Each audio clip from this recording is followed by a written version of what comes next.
Osons utiliser notre voix. On a la chance de pouvoir parler, on a la chance d'être écouté, on a la chance d'être entendu, en tout cas par certaines personnes. Et si notre rôle, c'était pas d'utiliser notre voix pour ceux qui ne le peuvent pas?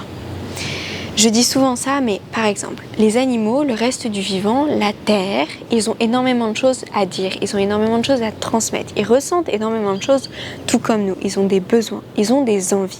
Le problème, c'est qu'eux, ils ne peuvent pas parler, ils ne peuvent pas s'exprimer de la même manière que nous. Et souvent, ils essayent de s'exprimer, mais leur manière de s'exprimer ne va pas être comprise et entendue par nous, humains, qui passons notre temps à interpréter. Et si on utilisait justement notre voix à nous pour que tous ceux qui ne peuvent pas s'exprimer s'expriment un peu à travers nous. Et ça, c'est vraiment une des idées de la connexion animale, en tout cas de la connexion avec le vivant, de pouvoir s'arrêter, prendre un temps, retrouver l'humilité d'écouter vraiment, de découvrir qui est vraiment ce vivant.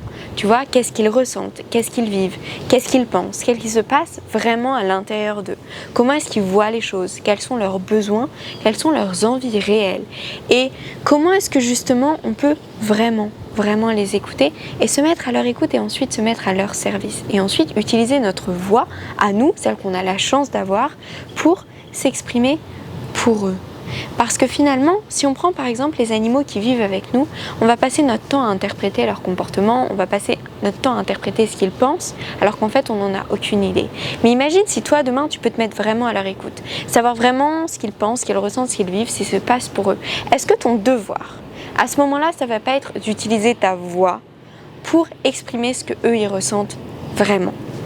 Et c'est là où en fait la connexion animale, c'est pas simplement un jeu, c'est pas simplement quelque chose qui remet de la magie dans notre vie, qui nous permet de pouvoir connecter avec tous les animaux autour de nous, d'avoir des histoires incroyables, comme celle que j'ai avec le renard que je te remettrai juste là.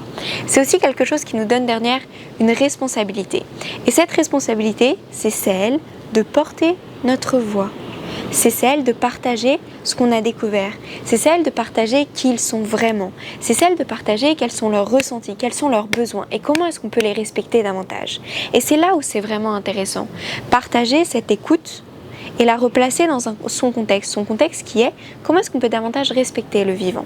Et la terre, par exemple, la terre, elle a énormément de choses à exprimer. Sauf que c'est la même chose, elle parle pas.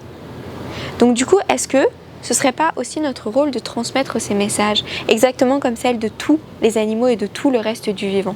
Et c'est en ça que je crois fort, et qu'on a un vrai devoir là derrière. Et c'est pour ça que par exemple, dans les formations de l'école des animaux, on voit comment est-ce qu'on peut écouter les animaux, comment est-ce qu'on peut vraiment se mettre à leur écoute, se mettre à leur niveau, et découvrir vraiment ce qui se passe à l'intérieur d'eux. Mais ensuite, c'est pas simplement écouter. Ensuite, c'est transmettre leur message. Comment est-ce qu'on peut transmettre leur message aux humains, par exemple, qui vivent avec eux?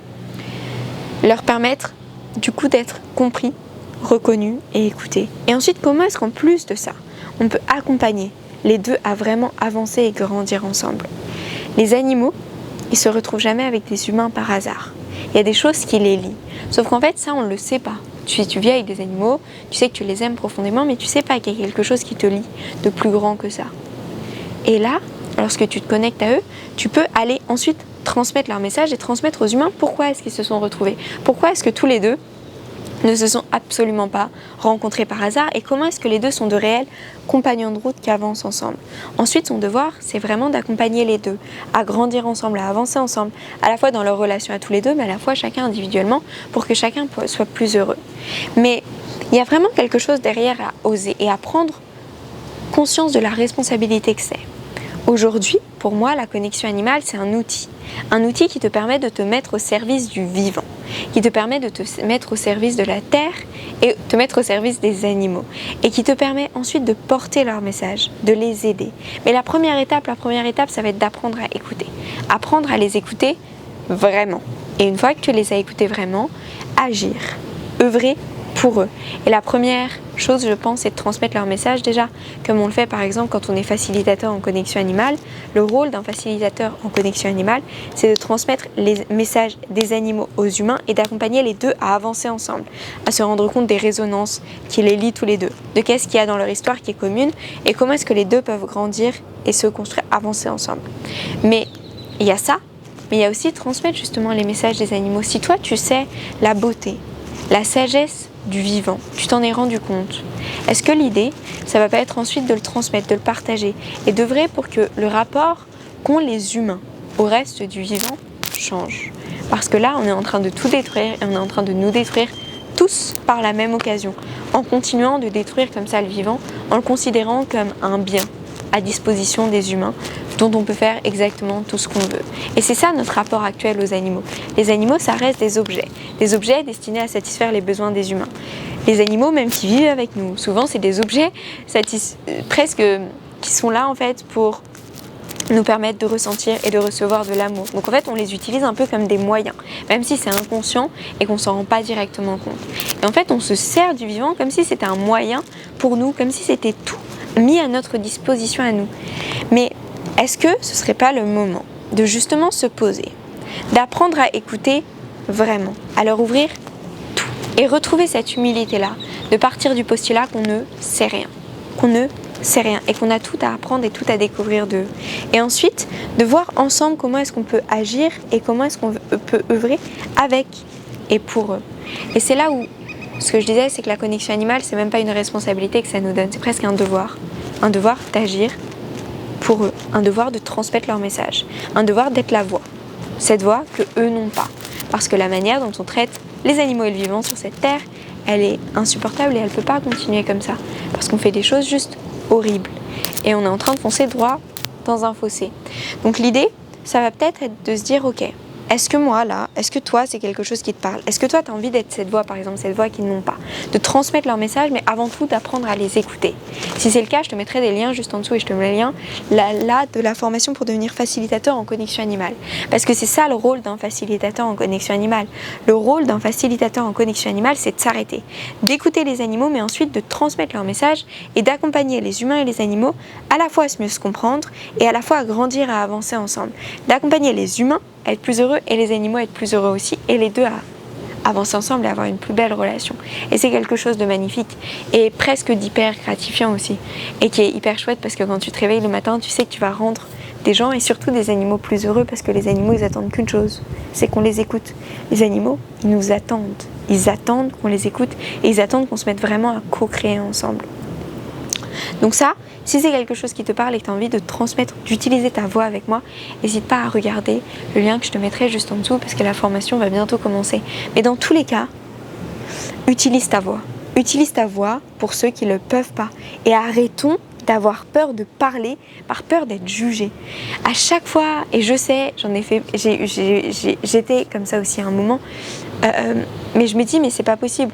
On peut pas les laisser juste souffrir comme ça parce qu'on a peur que les gens nous jugent, que les gens nous pensent trop extrêmes, que les gens nous aiment plus, etc.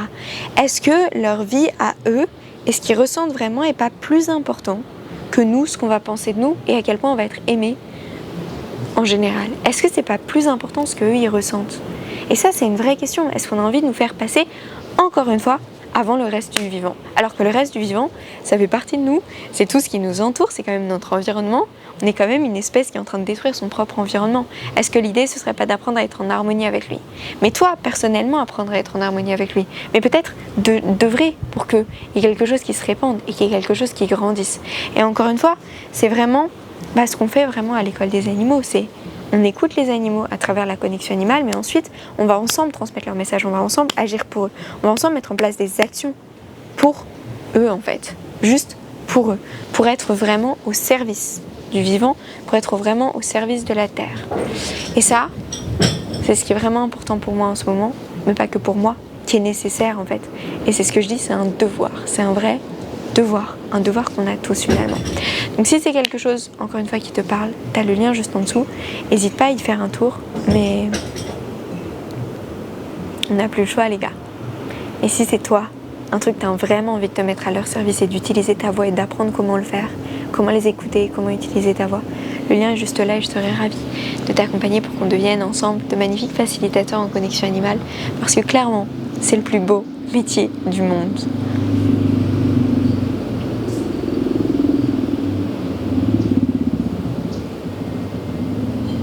Ah oui, oublie pas, privilégie le message au messager. Est-ce que notre ego à nous est plus important que le message qu'on a envie de faire passer? Est-ce que notre ego à nous, ce que les gens vont penser de nous, qui on croit qu'on est plus important que le message qu'on a envie de faire passer.